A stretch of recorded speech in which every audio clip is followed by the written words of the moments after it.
राजस्थान में इन दिनों ईआरसीपी और यमुना जल समझौते का जबरदस्त शोर है। इन दोनों समझौतों को लेकर बीजेपी गाल बजा रही है कि उसमें राजस्थान के हितों पर कुठाराघात करने वाले जल बंटवारे समझौतों को अपने तरीके से मोड़ देकर राजस्थान के लिए उतना पानी दिला दिया है कि प्यासा राजस्थान अपनी सदियों की प्यास को बुझा पाए। लेकिन हकीकत बिल्कुल विपरीत।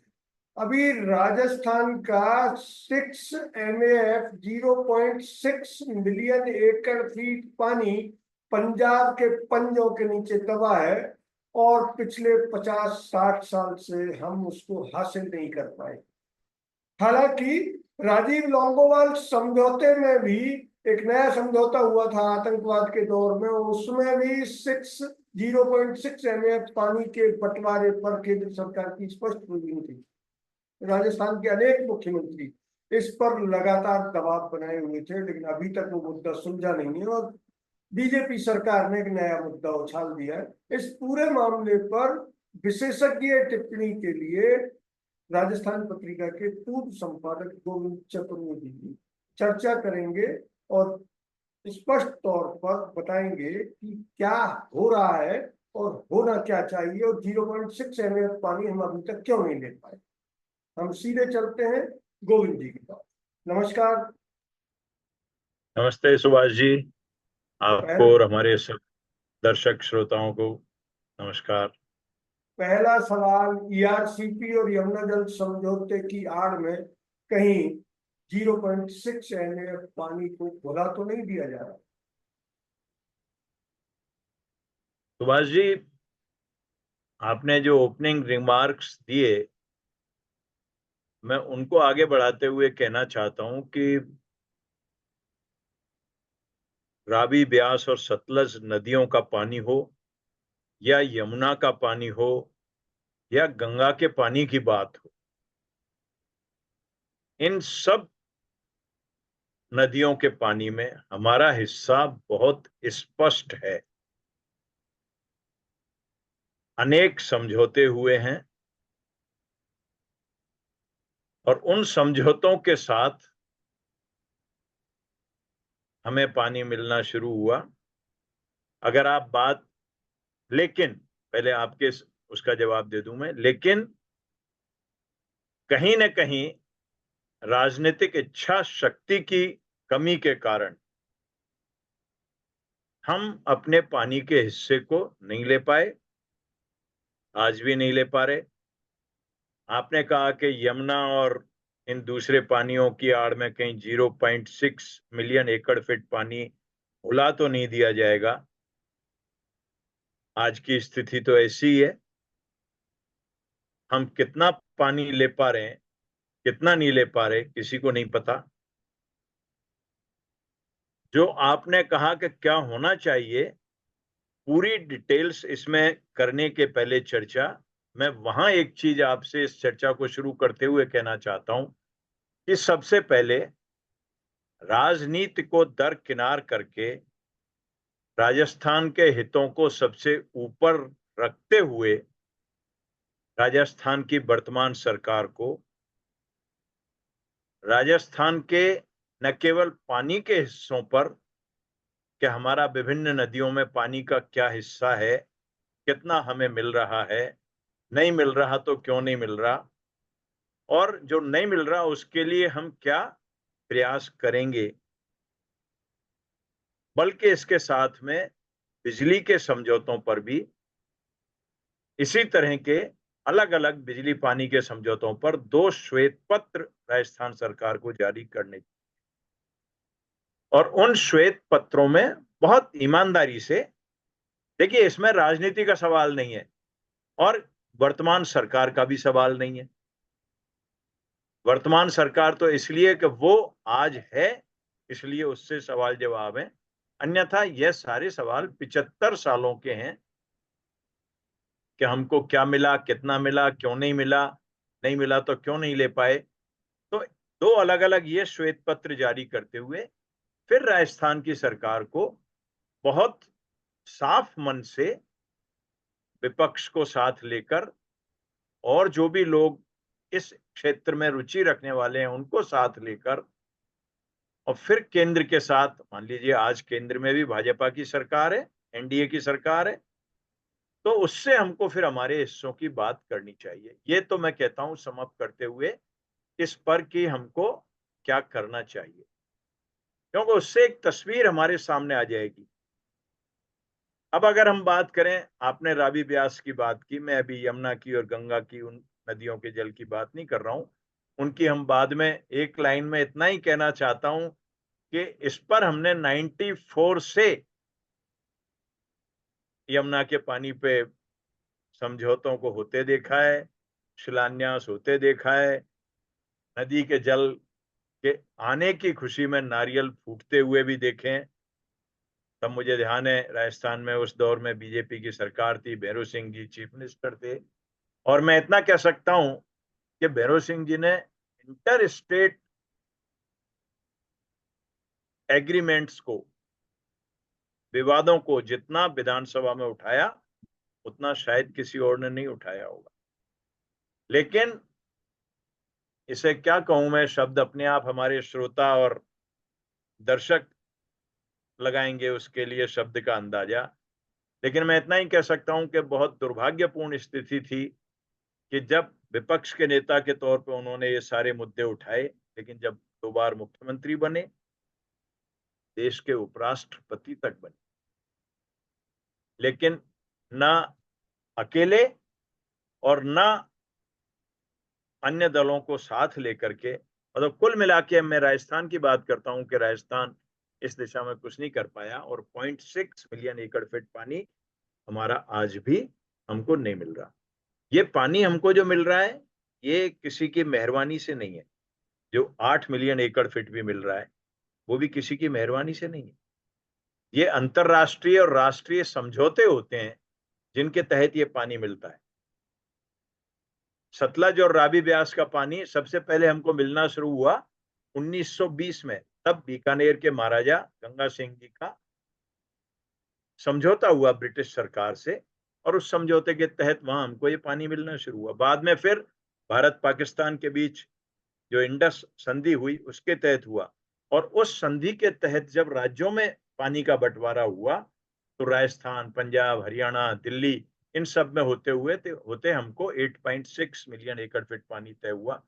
लेकिन उस पानी को देने की जो, क्योंकि हमको ये पानी मिलता है हरि के बैराज से, हरि के बांध से, और हरि के बांध को से पानी देने के लिए एक मैकेनिज्म बना भाखड़ा ब्यास मैनेजमेंट बोर्ड का।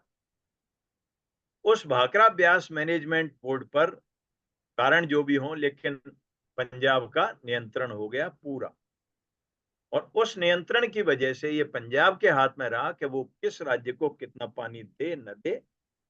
और इसी वजह से जो बाद में समय समय पर विवाद हुए, उन विवादों के समाधान के लिए समितियां बनी, और समितियां बनी न केवल बल्कि न्यायाधिकरण बने। इराडी कमीशन का नाम आपको ध्यान होगा, इराडी कमीशन भी हमारे लिए बना संबंधित राज्यों का, और उस इराडी कमीशन ने सुप्रीम कोर्ट द्वारा नियुक्त था, और सारी चीजें होकर के जो मैं कह रहा हूं कि बार बार कई मौकों पे तय हो गया कि हमारा हिस्सा 8.6 मिलियन एकड़ फीट है।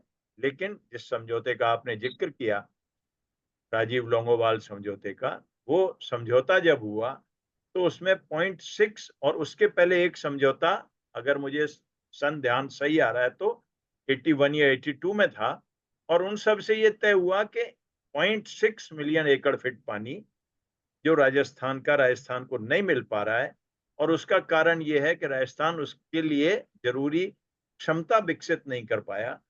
तो जब तक राजस्थान उसकी क्षमता विकसित न कर पाए तब तक के लिए पंजाब उस पानी को ले,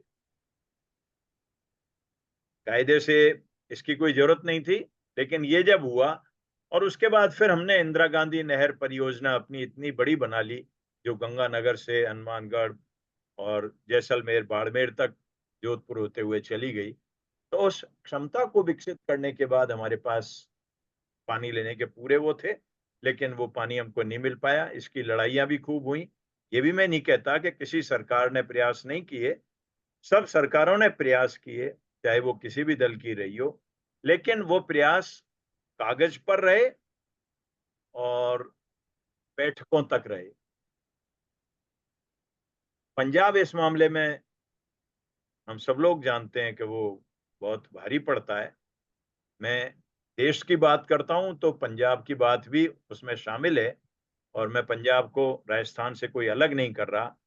हम सब, चाहे पंजाब के हों, राजस्थान के हों, ये हिंदुस्तानी है, और हम उस स्पिरिट को लेके चलें। लेकिन अपने हिस्से को लेने में पंजाब ने हमेशा एक आक्रामक रुख अपनाया।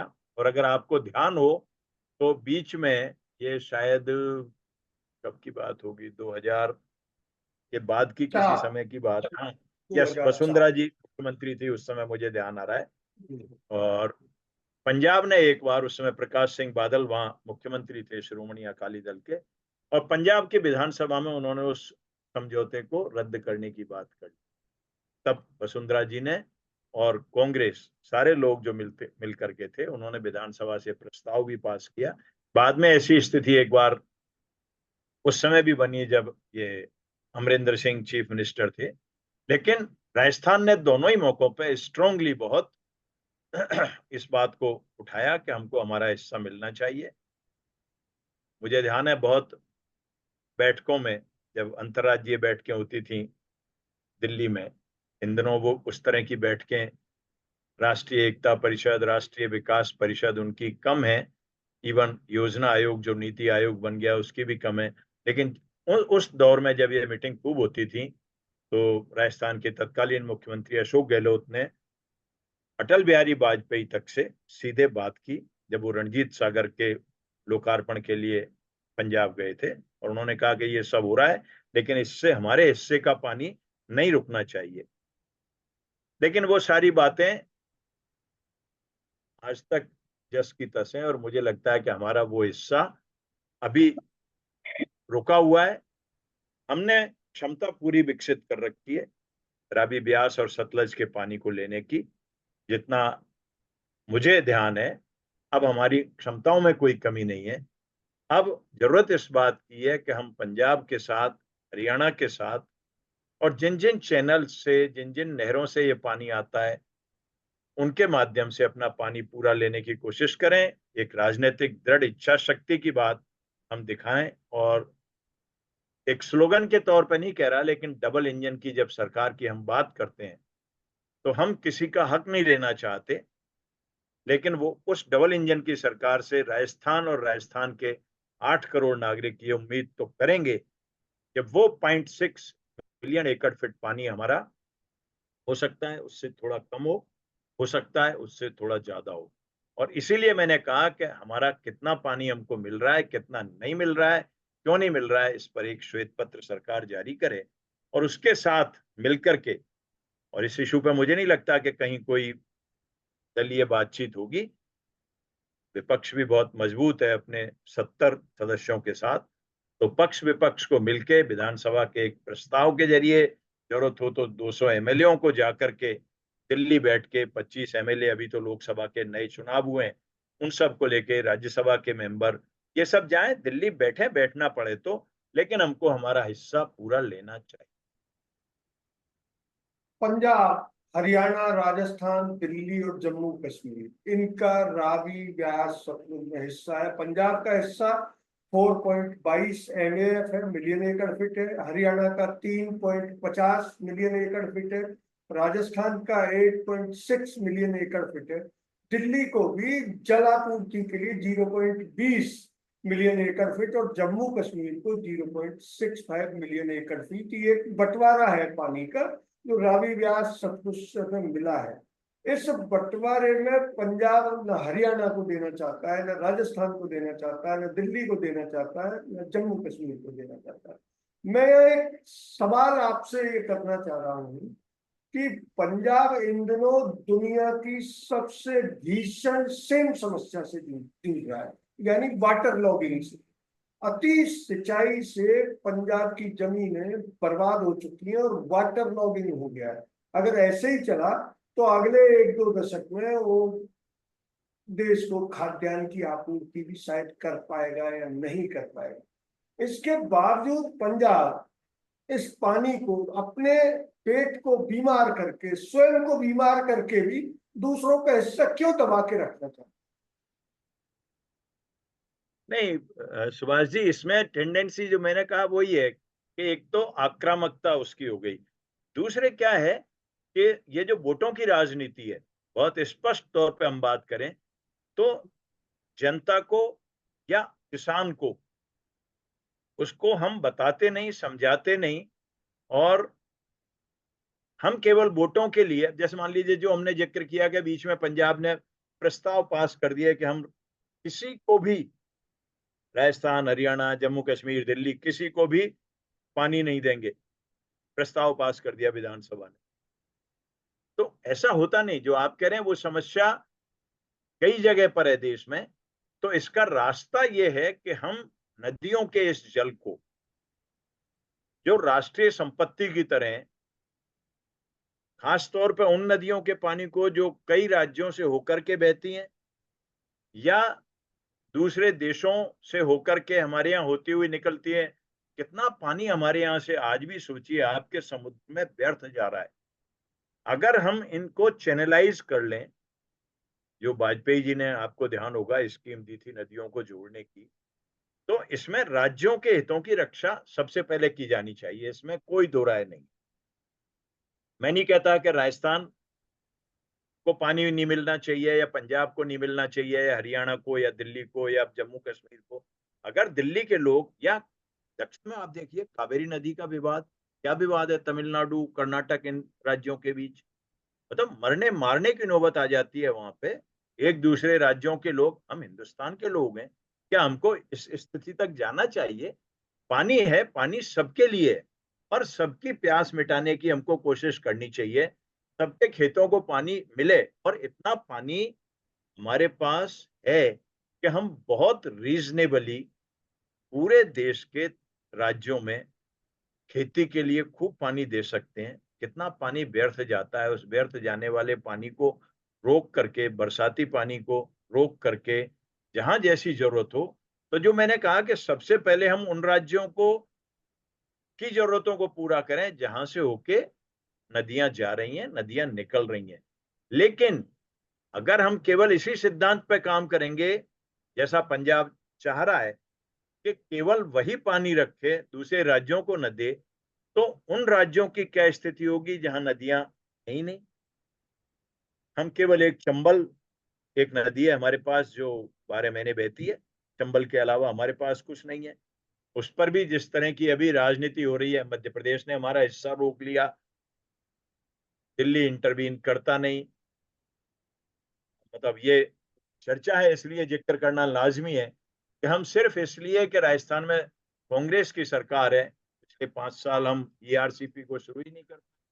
तो इस तरह की जो परिस्थितियां हैं, उनको छोड़ करके, और हमको पूरे देश के हिसाब से, मैं फिर जोर दे करके कहता हूं कि पूरे देश के हिसाब से अपनी नीतियां बनानी चाहिए। इस मामले में भारत सरकार को पहल करनी चाहिए। भारत सरकार पहल करके देश के तमाम राज्यों की 1, 2, 3 दिन की मीटिंग, और वो चीफ मिनिस्टर और इरिगेशन मिनिस्टर, एग्रीकल्चर मिनिस्टर, ये तीनों विभागों के लोग उसमें हो। भला ही 3 दिन की मीटिंग हो, 2 दिन की हो, 1 दिन की हो, ये घंटे आधे घंटे की मीटिंग और भाषण देकर के चले जाने वाली मीटिंग नहीं होनी चाहिए।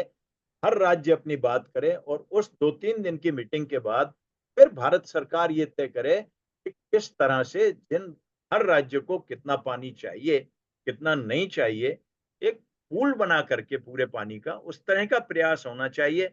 अदरवाइज 75 साल निकल गए, हम आज भी लड़ने में लगे हुए हैं। हम मान लीजिए, मतलब गंदे शब्द में कहूं तो, हमेशा रोने की स्थिति में कि हमको हमारा हिस्सा नहीं मिल रहा। एक आदमी हमेशा डंडा लेकर के बीबीएमबी पर अपना कंट्रोल करके बैठे रहने की, में डंडा मास्टर है, उसकी मनाए तब हमको दे दे, चाहे वो हरियाणा हो, चाहे दिल्ली हो, चाहे राजस्थान हो, चाहे जम्मू कश्मीर हो।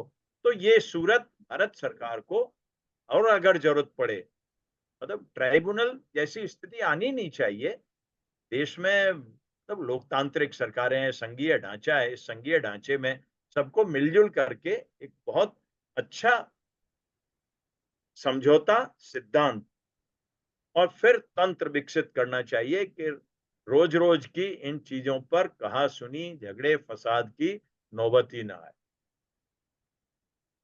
0.6 MF पानी की बात तो छोड़िए, अभी ERCP का जो समझौता हुआ है उसमें राजस्थान के हितों पर करारा कुठाराघात हुआ है।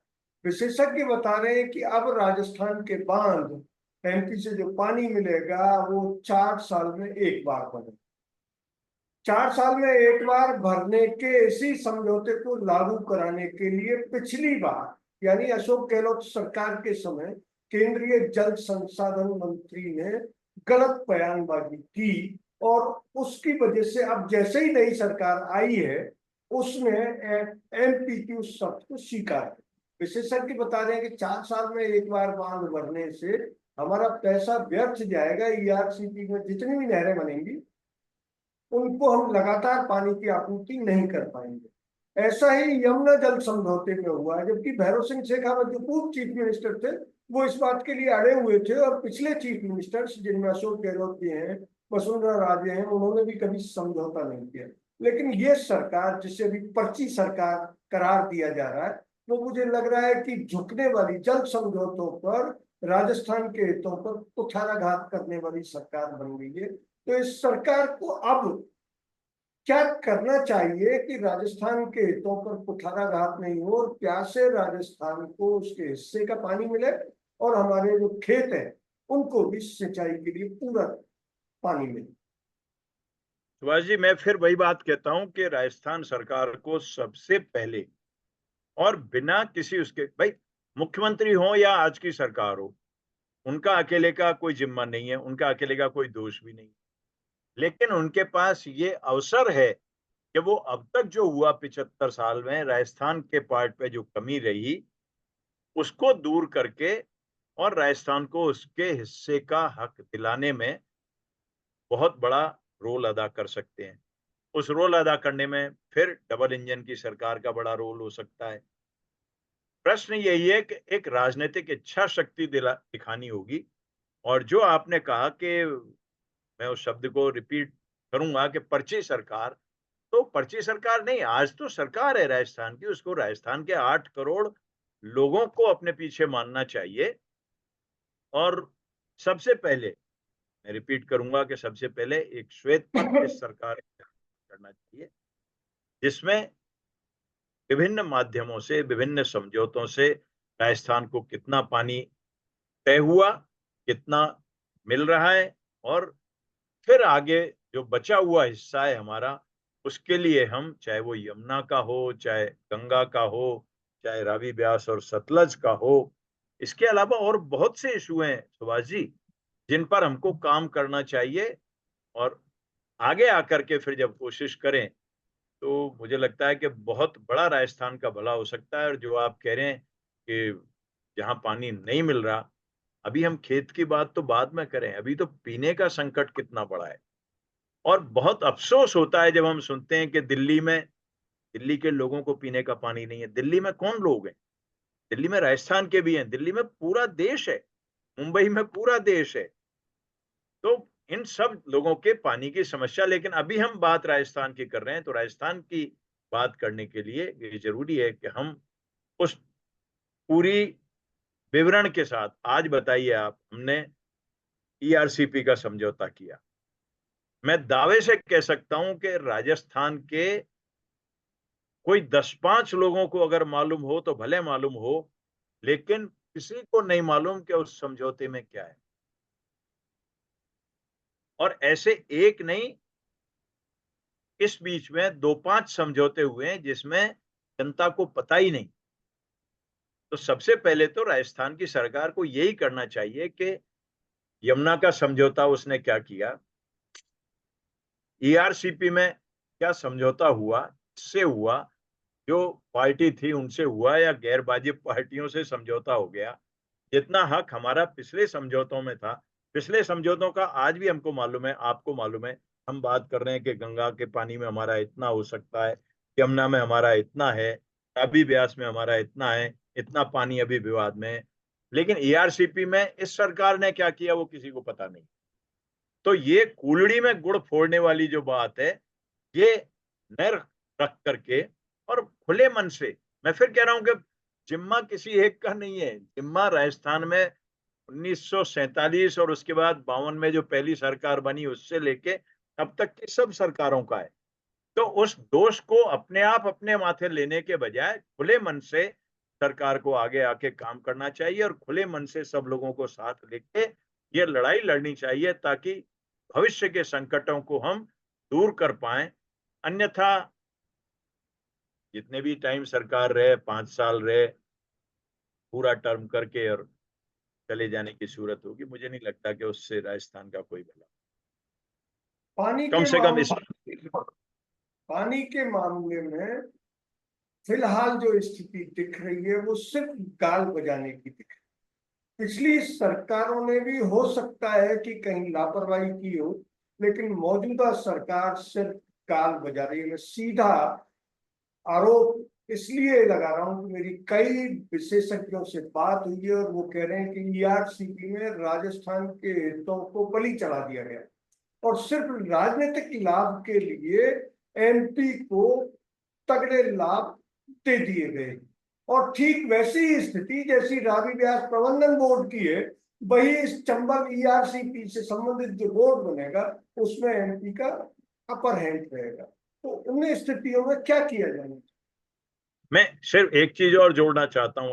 आप जो आपने अभी मध्य प्रदेश के राजनीतिक लाभ की बात कही, राजस्थान की सरकार को और भारतीय जनता पार्टी को एक राजनीतिक दल के रूप में ये ध्यान रखना चाहिए कि यमुना के ईआरसीपी वाले समझौते ने कितना भारतीय जनता पार्टी को नुकसान पहुंचाया। राजस्थान की जनता को पता न होना और उस पानी की वजह से पिछले 5 साल जो स्थिति हुई, और चुनाव के दौरान का आपको भी ध्यान होगा कि तत्कालीन जल शक्ति मंत्री गजेंद्र सिंह शेखावत ने कहीं पूर्वी राजस्थान की एक मीटिंग थी, उसमें राजेंद्र सिंह जी के कंधे पर हाथ रख के कहा कि इनको जिता दो, मैं 45,000 करोड़ दे दूंगा। इन सूरतों से राजस्थान में लोकसभा की 11 सीटों का नुकसान भारतीय जनता पार्टी, झुंझुनू, चूरू, सीकर, शेखावाटी के पूरे इलाके और पूर्वी राजस्थान, इन सब में ईआरसीपी प्लस यमुना जल, यमुना जल का बड़ा आंदोलन झुंझुनू और उन इलाकों में है बड़ा, और इधर ये इन दो की बड़ी भूमिका थी। ये बीच में मैं उस राजनीतिक लाभ के लिए, मध्य प्रदेश ने ले लिया होगा राजनीतिक लाभ, मध्य प्रदेश की सारी सीटें बीजेपी को मिल गई, लेकिन राजस्थान में 11 सीटों के नुकसान में ये दोनों भी बड़े कारण है, ईआरसीपी और यमुना का। आपने श्वेत पत्रों की चर्चा की। श्वेत पत्र पिछले 10 साल में शायद केंद्र सरकार श्वेत पत्र का नाम ही भूल गई है। मुझे याद है कि इससे पहले की प्रत्येक सरकार किसी न किसी मुद्दे पर श्वेत पत्र लाती रहती। मौजूदा सरकार का ध्येय या ध्यान, मौजूदा केंद्र सरकार का, मुझे नहीं लगता कि समस्याओं को सुलझाने पर है। इन हालात में क्या राजस्थान को एक होकर दिल्ली में कोई धरना प्रदर्शन जैसी स्थिति करनी चाहिए? सुभाष जी, आप और हम सब जानते हैं कि जब तक बच्चा रोता नहीं है, माँ उसको दूध नहीं पिलाती है,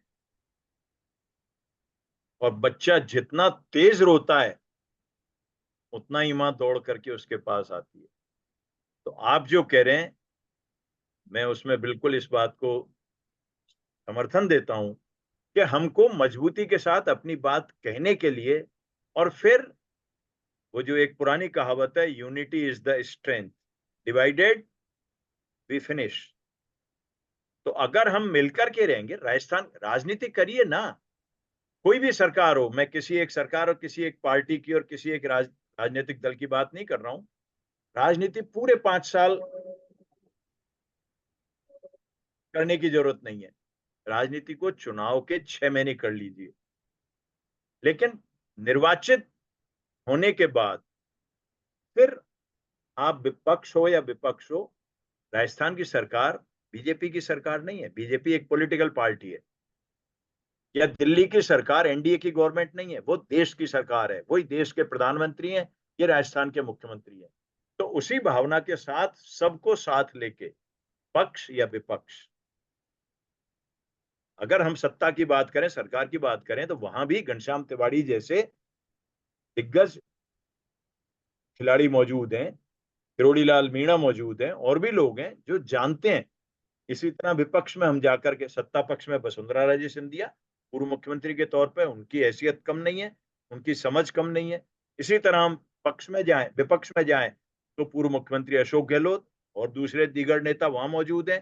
तो इन सबको साथ लेकर के, और मतलब इसको तो सच मानिए कि अगर प्रधानमंत्री के सामने जाके, मैं और दूसरे मंत्रियों की बात ही नहीं करता हूं, प्रधानमंत्री के सामने जाके अगर राजस्थान का पक्ष और विपक्ष और ये सारे दिग्गज वहां खड़े होंगे, 200 एमएलए, 25 लोकसभा सदस्य, 10 राज्यसभा सदस्य, किसी सरकार की हिम्मत नहीं होगी कि वो राजस्थान के हितों को दरकिनार और दरगुजर कर दे। क्योंकि फिर जो अपन बात कर रहे हैं, चुनाव सबको दिखेंगे। अगर राजस्थान का यूनाइट फेस दिखा तो सबको राजस्थान, और हम इतना ही तो कह रहे हैं, हम बेजा थोड़ी मांग रहे हैं, हम किसी दूसरे का हक भी नहीं मांग रहे। राजस्थान की कैफियत नहीं है ये कि हम दूसरे को हक को मारें। आपको ध्यान होगा गुजरात में जिस समय 2001, शायद 2001 में अकाल पड़ा था, बहुत सूखा पड़ा कच्छ और सौराष्ट्र के इलाकों में। मैं थोड़ा सा डबल माइंड हूं कि उस समय मुख्यमंत्री श्री नरेंद्र मोदी आ गए थे या नहीं आए थे। हो सकता है केशु भाई पटेल उस समय सीएम हो, लेकिन राजस्थान ने अपने हिस्से का पानी, उस समय अशोक गहलोत मुख्यमंत्री थे राजस्थान के 98 से 2003, और मुझे ध्यान है कि उन्होंने अपनी तरफ से पहल करके, ये मानते हुए कि सौराष्ट्र और कच्छ में भयंकर अकाल की स्थिति है, पीने तक को पानी नहीं है, माही बजाज सागर से पानी छोड़ा एक्स्ट्रा, जो गुजरात के हिस्से का नहीं था। और उस समय शायद वल्लभ भाई कठीरिया या ऐसे कोई वहां मंत्री थे, तो उन्होंने राजस्थान को अप्रिशिएट करते हुए एक चिट्ठी भेजी वापस अशोक जी को कि आपने ये बहुत मानवता का काम किया है, हम इसके लिए आपके एहसानमंद रहेंगे, और आप कोई मेरे लायक काम हो तो बताना, इस तरह की। तो कहने का मतलब ये है कि हम उन सब चीजों को छोड़ करके, और राजस्थान के हक की अगर हिस्से की बात करें, हम दूसरे का तो लेने के मन में ही नहीं है, हम तो अपना चाहते हैं कि हमको हमारा दे दो, और हमारा देने में ही हम तो इतने खुश हो जाएंगे कि राजस्थान के 8 करोड़ लोग भजन लाल जी की सरकार को और मोदी जी की सरकार को खूब दुआएं देगी। राजस्थान विधानसभा का सत्र 3 जून से शुरू हो रहा है। ये बजट सत्र होगा और इस सत्र में निश्चित तौर पर सरकार ईआरसीपी और यमुना जल समझौते पर अपनी पीठ थोपने की कोशिश भी करेगी। और विपक्ष, हो सकता है उसको अगर याद होगा तो 6 MAF पानी जो पंजाब के पंजों के नीचे दबा है, उसको लाने की मांग भी कर सकता है।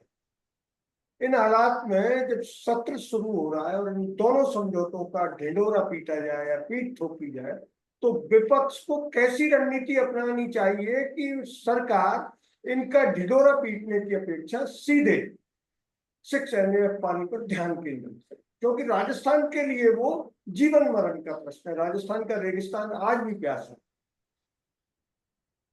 नहीं, आप ठीक कह रहे हैं। केवल मैं दोबारा इसको थोड़ी बड़ी और करके कि 0.6 मिलियन एकड़ फीट पानी ही नहीं, हमको विपक्ष को या सत्ता पक्ष को, इस सबको मिलकर के, और अगर सब मिलकर नहीं करते, सत्ता पक्ष सत्ता की बातें करे, दलीय बात करे, तो फिर विपक्ष को अपने लेवल पर उसकी ताकत भी कम नहीं है, और उनको ये सरकार से बात करनी चाहिए कि न केवल ये 0.6 मिलियन एकड़ फीट पानी हमें मिले, बल्कि जो दूसरे समझौतों की हम बात कर रहे हैं, ईआरसीपी पर क्या समझौता हुआ, यमुना के समझौते की क्या स्थिति है, अगर सत्ता पक्ष तैयार हो तो वही जो हम बात कर रहे हैं, 1, 2, 3 दिन का समय केवल इन अंतरराज्यीय समझौतों के लिए राजस्थान की विधानसभा तय करे, और उन पर बात करके तब हमको आगे बढ़ना चाहिए।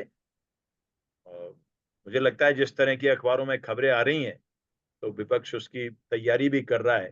कि इन सारे समझौतों के बारे में, इनका विवरण मांगने के बारे में कि क्या समझौते हुए, क्या समझौते नहीं हुए, कितना हमारा हिस्सा किसके पास दबा, किसके पास नहीं दबा, तो बस पूरी बात होनी चाहिए।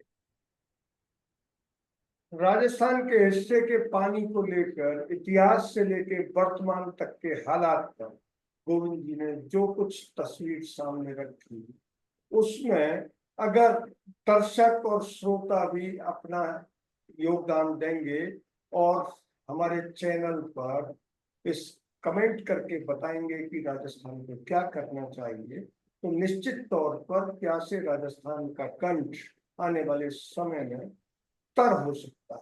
अगर ये वीडियो आपको अच्छा लगा तो इसे लाइक करें, शेयर करें और हाँ, हिंदी हेडलाइन चैनल को सब्सक्राइब जरूर करें। धन्यवाद। जय हिंद।